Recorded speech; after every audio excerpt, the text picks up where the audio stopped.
Hello hi friends, welcome to my channel. అందరికీ నమస్కారం అండి. అందరు ఎలా ఉన్నారు? చూడండి, ఈరోజు మన వీడియోలో ప్రతి ఇంటి మహిళలకు ఉపయోగపడే మంచి మంచి చిట్కాలను ఉన్నాయండి.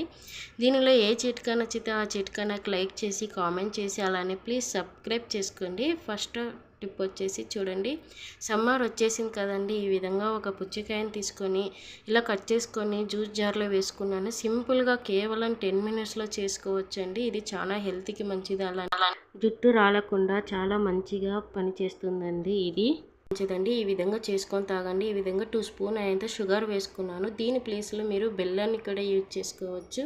టేస్ట్ తగ్గట్టుగా ఈ విధంగా కొంచెం వాటర్ వేసేసుకొని చూడండి, ఈ విధంగా మిక్సీ పెట్టేసుకుని ఈ విధంగా జ్యూస్ చేసుకొని అలానే ఎక్కడైనా బయటకు వెళ్ళి వచ్చినప్పుడు ఈ విధంగా చేసుకొని తాగినామనుకో చాలా హెల్తీకి మంచిది. అలానే వీక్ కూడా కారండి. ఒకసారి ట్రై చేసి చూడండి. నెక్స్ట్ టిప్ చూడండి, తమలపాకు. ఈ విధంగా తమలపాకు అనేది మనం పూజల కోసం తెచ్చుకొని అలానే నిల్వ చేస్తూ ఉంటాము. ఇవి ఏమైతే అంటే 2 రోజులకే ఎండిపోతూ ఉంటాయి. ఇలా ఎండిపోకున్నట్లా అలానే ఎక్కువ రోజులు నిల్వ ఉండడానికి ఒక చిన్న చిట్కా చెప్తాను చూడండి. ఈ విధంగా ఇలా ఒక కాటన్ క్లాత్ తీసుకోవాలి. ఫస్ట్గా న్యూస్ పేపర్ తీసుకొని ఈ విధంగా న్యూస్ పేపర్లో పెట్టేసుకోండి. వీడియోలో చూపించే విధంగా పెట్టేసుకొని ఒక కాటన్ క్లాత్ తీసుకొని కర్చీప్ కానీ లేదంటే ఒక కాటన్ క్లాత్ తీసుకొని ఈ విధంగా తడి చేసుకోవాలి. ఇలా తడి చేసుకొని దీనిలో చూడండి ఈ విధంగా పెట్టేసి ఫ్రిడ్జ్లో పెట్టినామనుకో 1 నెల అయినా కానీ ఎండిపోకున్నట్లు అలానే ఫ్రెష్గా చాలా రోజులు నిల్వ ఉంటుందండి. నచ్చుతుందని అనుకుంటున్నాను. లైక్ చేయండి. నెక్స్ట్ టిప్ చూడండి, చాలా ఇలాచీ అండి. ఇలాచీ స్వీట్ రెసిపీస్లో ఒకటే యూజ్ చేస్తూ ఉంటారు, కానీ ఈ ఇలాచీ వల్ల చాలా ఉపయోగాలు ఉన్నాయండి. నైట్ టైం పడుకునే ముందు గురక సౌండ్తో చాలామంది ఇబ్బంది పడుతూ ఉంటారు. అలానే పక్కన వాళ్ళకు కూడా ఇబ్బంది ఉంటుంది. అలానే చాలా వరకు నోరు అనేది వాష్ చేసినా కానీ అలానే బ్యాడ్ స్మెల్ అనేది వస్తూ ఉంటుంది. అలాంటప్పుడు అండి చూడండి, రోజుకొక ఇలాచీని నోటిలో వేసుకొని రసాన్ని మింగుతూ దీన్ని నమిలి తిన్నామనుకో నిజంగానే స్మెల్ అనేది రాదు. అలానే మంచి సువాసన కూడా వస్తుంది నోరు. ఒకసారి ట్రై చేయండి. నెక్స్ట్ టిప్ వచ్చేసి ఫ్రెండ్స్, ఇలాంటి గులాబ్ జామ్ని ఎలాంటి క్రాక్స్ లేకున్నట్లా మంచి స్పాంజ్గా స్మూత్గా రావడానికి కొన్ని టిప్స్ అయితే చెప్తున్నాను. దీనిలోనూ లాస్ట్ వరకు వీడియో స్కిప్ చేయకుండా చూడండి. ఈ విధంగా మార్కెట్లో దొరికే ఒక ఎంటీఆర్ గులాబ్ జామ్ ప్యాకెట్ తీసుకొని ఈ విధంగా ఎలాంటి పొడి ఉండలు లేకున్నట్లా చేసుకొని కాచి చల్లార్చిన పాలను చూసుకొని ఎంత కావాలో అంత చూసుకొని కలుపుకోవాలి. నేను ఇక్కడ పాలను తీసుకున్నాను. మీకు కావాలంటే నీళ్ళు కూడా యూజ్ చేసుకోవచ్చు. చపాతీ పిండి మాదిరిగా కలుపుకోకూడదు. ఈ విధంగా స్మూత్గా సున్నితంగా కలుపుకోవాలి. చూడండి, ఇంకా దీంట్లో నూనె కానీ నెయ్యి కానీ అప్లై చేసుకోవచ్చు. నేను ఇక్కడ 2 స్పూన్ అంత నెయ్యి వేసుకున్నాను. ఎక్కువ వేసుకోకూడదు. ప్యాకెట్కి 2-3 స్పూన్స్ అంటే ఒక ప్యాకెట్కి వేసుకోవాలి. మీరు 2-3 ప్యాకెట్స్ చేసేటట్లుంటే దానికి తగ్గట్టు వేసుకోవాలి. చూడండి, ఈ కన్సిస్టెన్సీలో ఉండాలి. మెత్తగా కలుపుకొని దీన్ని సెట్ అవనిస్తాము 10 మినిట్స్. అంతలోపు గులాబ్ జామ్ కావాల్సిన పాకాన్ని రెడీ చేసుకుందాము. ఈ విధంగా చూడండి, 1 కప్పు గులాబ్ జామ్ పిండికి 2.5-3 కప్ షుగర్ వేయాల్సి వస్తుంది. షుగర్ తక్కువ తినేవాళ్ళు 2.5 కప్ పర్ఫెక్ట్గా సరిపోతుంది. 1 కప్పుకి 1 కప్పు పిండికి 3 కప్ నీళ్ళను వేయాలి. ఈ విధంగా వేసేసుకొని 3-4 ఇలాచీని వేసుకోవాలి.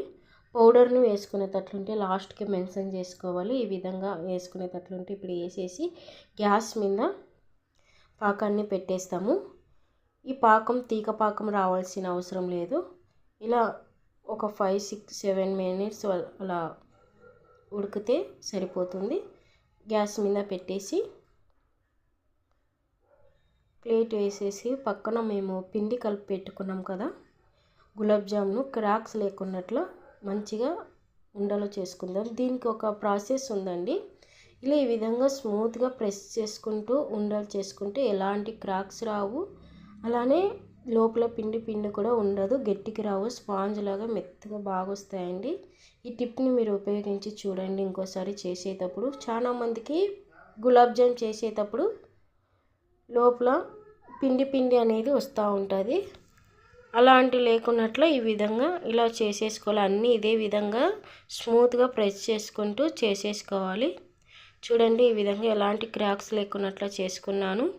నూనెలోకి వేస్తేనే ఇరిగిపోకున్నట్లు ఈ విధంగా ప్రెస్ చేస్తే నూనెలోకి వేసి ఇరిగిపోవు. ఇలా చేసేసుకొని చూడండి పాకం అయితే రెడీ అయిపోయింది. ఇలా 5-7 మినిట్స్ ఉడికించాను అంతే. నేను ఉడికిచ్చేసి ఆయిల్ని హీట్ పెట్టేస్తాము. ఆయిల్ కూడా పర్ఫెక్ట్గా హీట్ కావాలండి. హీట్ అయిందో లేదో చూసుకోవడానికి ఇలా చిన్న గులాబ్ జామ్ బాల్ని తీసుకుని ఈ విధంగా వేస్తే వెంటనే పైకి తేలకూడదు, ఈ విధంగా తేలాలి. బబుల్స్ మాదిరిగా రావాలి పైనకి. ఇలా వేసిన వెంటనే గరిటెతో తిప్పకూడదు, అవి గోల్డెన్ కలర్ వచ్చిన తర్వాత తిప్పుకోవాలి. ఇలా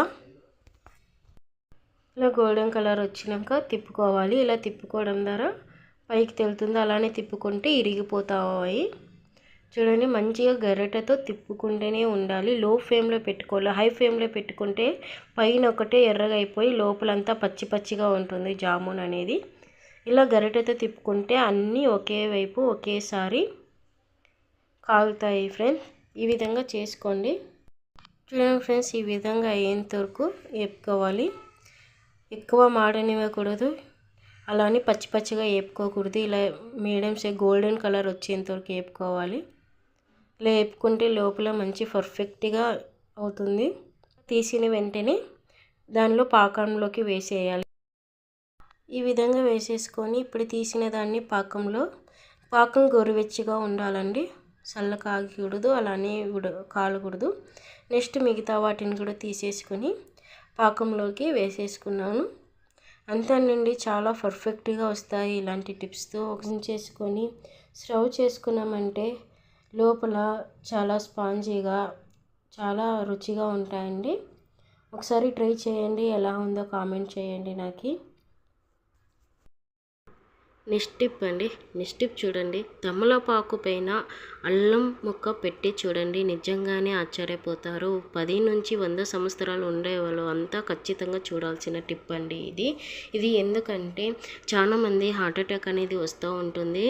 హెల్త్ ప్రాబ్లం కాకున్నట్లు ఈ విధంగా చిన్న ముక్క ఇలా పైన తొక్కుని తీసేసి ఈ విధంగా అల్లం తీసుకొని వాష్ చేసుకున్నాను. కొంచెం అయితే సరిపోతుంది. ఈ టిప్ ఉపయోగించాలి ఖచ్చితంగా 3 మంత్స్కి ఒకసారి ఈ విధంగా పాటించాలండి. ఇది తిన్న తర్వాత 1 గంట వరకు ఏమీ తినకూడదు. చూడండి, చిన్న అల్లం ముక్క పెట్టి తర్వాత దీనిలో 2 ఎల్లిపాయ రమ్మలను చూడండి, ఈ విధంగా 2 ఎల్లిపాయ రమ్మలను తీసుకున్నాను. తొక్కు తీసేసి తర్వాత దీనిలో 1 స్పూన్ హనీని వేసుకుంటున్నానండి. ఈ విధంగా హనీని వేసుకొని ఈ 3 మిశ్రమాన్ని తమలపాకుతో సహా నమిలి తిన్నామనుకో ఎలాంటి గుండె సమస్య లేకోకున్నట్టు, హార్ట్ ప్రాబ్లం లేకోకున్నట్లు చాలా మంచిగా హెల్తీగా ఉంటారండి. 3 మంత్స్కి ఒకసారి ఇలా ఈ విధంగా ఒకసారి ట్రై చేయండి. ఇది తిన్న తర్వాత ఏమే కానీ 1 గంట వరకు ఏమీ తినకూడదు. చూడండి, వీడియోలో చూపించే విధంగా ఈ మొత్తంని నములుకుంటూ తిని రసాన్ని మింగడం ద్వారా చాలా మంచిగా ఉంటుంది. హెల్త్ ప్రాబ్లం అనేది రావు అండి. ఇన్ని టిప్లో ఏ టిప్ నచ్చితే ఆ టిప్ నాకు ఎలా ఉన్నాయో కామెంట్ చేసి అలానే లైక్ చేసి ప్లీజ్ సబ్స్క్రైబ్ చేసుకొని పక్కన ఉన్న బెల్ ఐకాన్ని క్లిక్ చేయండి. Thank you for watching friends.